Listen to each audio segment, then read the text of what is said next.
Okay. Hi there, welcome to this week's Chinwag, or what I think I might be calling the Vendorwag. Yeah, the plan is to have somebody from the virtualization community one week and then ideally a vendor sometime next. Sorry, a bit of mark on my screen. So this week's Vendorwag is with Pano, specifically with a chap here who you can see, Parmeet Chaddha. He's the Executive Vice President of Engineering within Pano. So I'm hoping he'll be able to answer all my techie questions. But the guys here, you can see him here, and if you're listening in on the podcast, you're about to hear his voice. Parmeet, can you introduce yourself to the audience and just give us a bit of a background on who you are? And also, can you tell us a little bit about what Panologic do and what it is that you produce? Because there may be some people who haven't come across you just yet. Thanks, Michael. Very nice to meet you, first of all, and thanks for having me on. Name is Parmeet Chaddha. I run engineering and products for Panologic. We are an exciting young company based in Menlo Park, California. Actually, recently launched our UK operations as well. The area that we are focused on is VDI, virtual desktop infrastructure. So we have a solution in that particular space. And the solution is differentiated with sort of the very unique endpoint approach we have with our product, what we refer to as a zero client based VDI. So the product offering that the company has really delivers virtual desktops to our end customers and deliver that through a very unique piece of technology of zero client or a zero endpoint. And we will talk about that in more detail. Just a little bit more about the company. Company started back in 2006. We launched our product in full production in 2008. We have been very excited with the level of traction we've been getting with the product. One illustration of that is that in 2009, despite a very, very challenged economic climate, we were able to almost triple our business from a 2008 revenue base to the point where we have several hundred customers now in production. We have several hundred partners around the world, Europe, South America, Asia, and obviously North America. So channel development has been a great success for us. Overall, very excited both about the VDI opportunity and how well our product offering is being received by the market. Company is supported by some blue chip investors in the Valley. We have Foundation Capital and Goldman Sachs who have been supporting the company through first couple of rounds of financing. And recently we closed our third round of financing as well, which was led by Mayfield Fund. With the existing investors participating as well. So great investors, great product, a very exciting market opportunity that we're focused on as a company. Sure. I perhaps should take this opportunity to do my Wayne's World impression because I've got one of the Pano devices in case folks have not seen one before. That's what it looks like. It's got a couple of jacks at the back for the VGA network, microphone, headphones, and a couple of USB ports. On the front of the thing, there's a little LED, and when it boots up, it blinks orange as it's trying to find a DHCP server, and then it goes solid orange when it's found the DHCP server, and then it goes blue once it's actually connected to the Pano Manager.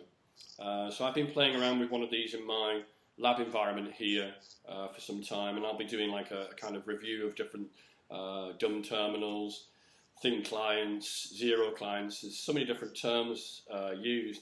The funny one I always think is why anybody ever used the word dumb terminal. And from a marketing perspective, I would have called it the smart terminal. Nobody wants something that's dumb and stupid. They want something that's smart, after all. But if you've not seen one, that's what they use. That's what they look at, and they come in two exciting colours: black and I think also silver. Is that right? Yeah, chrome, absolutely. So I'm not sure which one. You know, one is a bit like the obelisk out of 2001, and the other one is bright and shiny. But that's what they look like.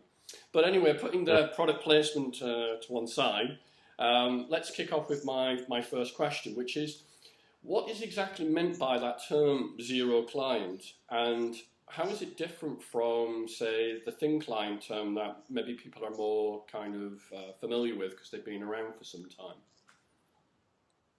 Obviously, if you look at thick clients to thin clients to zero clients, one perspective on that is that as you go towards creating a zero client, it becomes minimal, if you will, from a footprint perspective.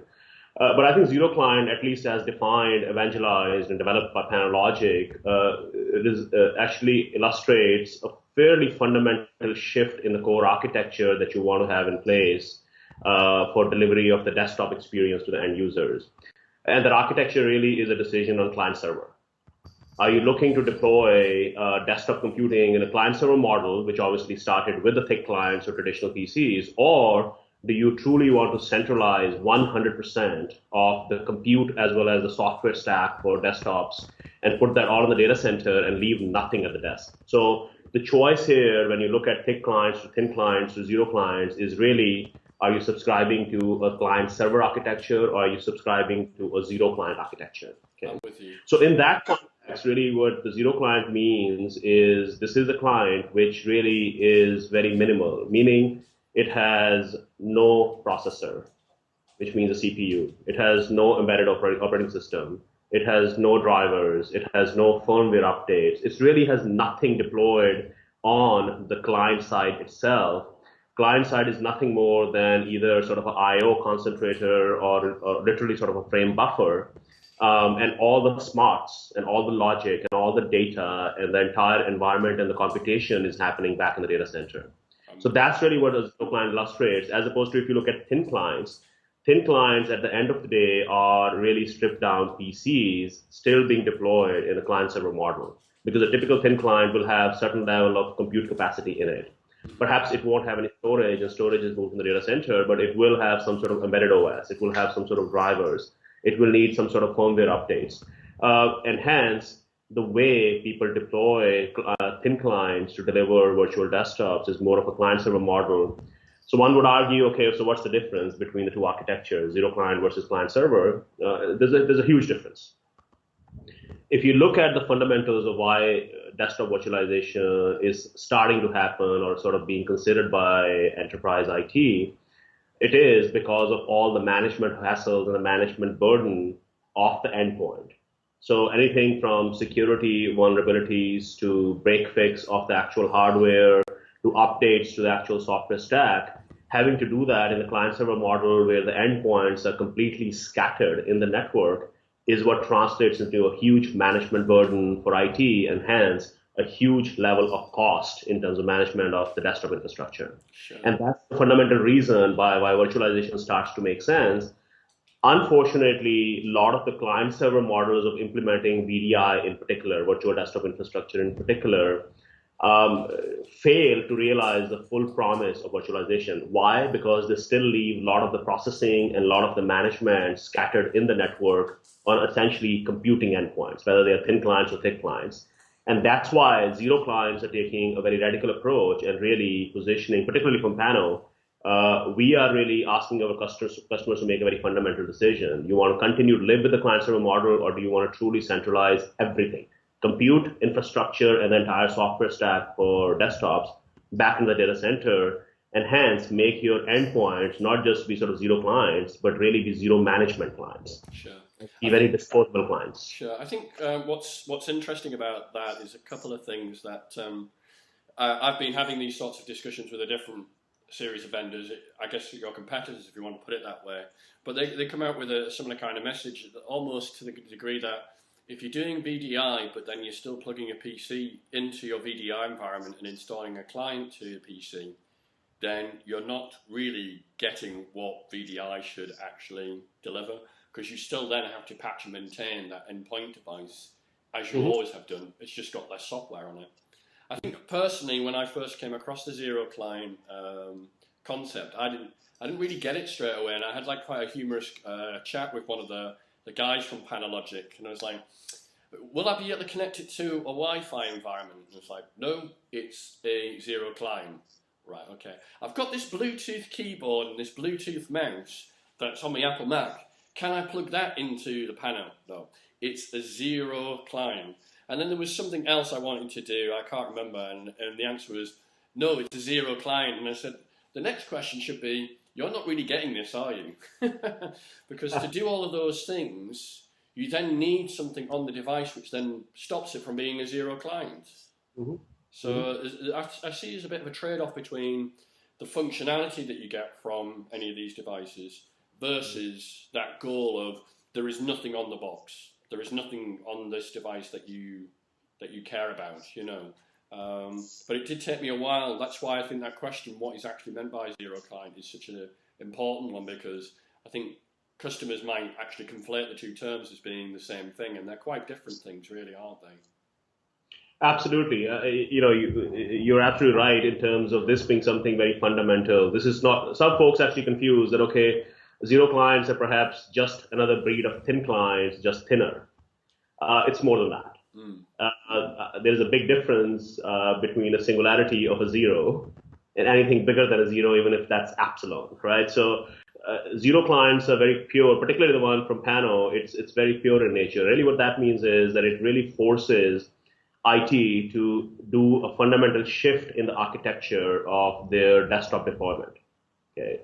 The moment you put any kind of processing, and that's kind of our fundamental belief, and that's something that industry has witnessed over a period of time as well, the moment you create any kind of compute capability at the endpoint, software will always find a way of exploiting it and exceeding it. Okay. And then you add more capacity, then you exceed that, then you add more capability, you exceed that. And before you know, you actually end up with an endpoint which will be very complex. And that's actually being born out of the reality of the thin clients themselves. You look at thin clients 5 years ago, they were purely thin clients, which means they had no storage, they had very minimal capabilities as opposed to a traditional PC. Look at the same class of thin clients 5 years later today. Some of these so-called thin clients carry not one, but two processors. Okay. And these thin clients carry embedded operating system. These thin clients carry more and more sophisticated classes of drivers. And that is really what happens when you give up the discipline of truly moving everything back into the data center. I think that's a very valid point, because in the kind of latter half of my Citrix career, I found some of the thin clients were actually more powerful than some of the desktop computers that we had in the field, because they hadn't done a desktop refresh. Well, I wanted to, if we can take the question a little bit further then about this discussion about what a zero client is. I know there are, your competitors say that they have zero clients. One of the things I've noticed is that very often they'll say, we have a zero client, but it's got Wi-Fi capability. And I go, all right, we've got a zero client and it's got this functionality. And when you peel back the layers a little bit, there is something on the device, there is some software. And even if it's really, really tiny, like 8 meg worth of firmware or 4 meg worth of firmware, there is something there. Do you see yourself as being quite distinct from those people, because you literally have nothing on the device in terms of software actually on the actual endpoint itself, whereas these guys have compromised that ideal or that purity to some degree? Again, going back to kind of the discussion we were having earlier, a distinction is again one of a very hard boundary between a zero client architecture and client server. Some of the zero client claims that we have from some of the other vendors who traditionally have been thin client vendors, again, is a step in the right direction from our perspective in reducing the footprint that they have in the thin clients, but their so-called zero clients still are thin clients because they have something embedded, something computing, something processing on the endpoint. And with that, our belief is inevitably, sooner or later, the management burden will start to peak up again or scale up again from IT perspective. Versus with the Pano's approach to zero client, architecturally, we have eliminated all computation from the endpoint. Sure, I'm with you. And so I think the distinction is subtle, but a very important one, because the moment you are going to leave certain capabilities for computation at the endpoint, even if you call it a zero client, you will inevitably get into compromises. So, okay, if you are going to enable Wi-Fi, where is its processing going to happen? It's going to be on the endpoint. How is that processing going to happen? Because by having a processor in there, okay, if you have a processor in there, you have to worry about firmware updates. Okay, perhaps you will have to have some drivers deployed on that endpoint as well. So, to a certain extent, this particular architectural distinction and a decision is also about discipline. Okay, so the moment you compromise on the discipline, history has shown us that we will always find a way of turning what is almost zero to thin to actually turning into a chubby client. And so that's the trap that Pano is very disciplined about not getting caught up in. I have clients of my own, my customers, and I sometimes think, which are my preferred clients, the thick ones or the thin ones?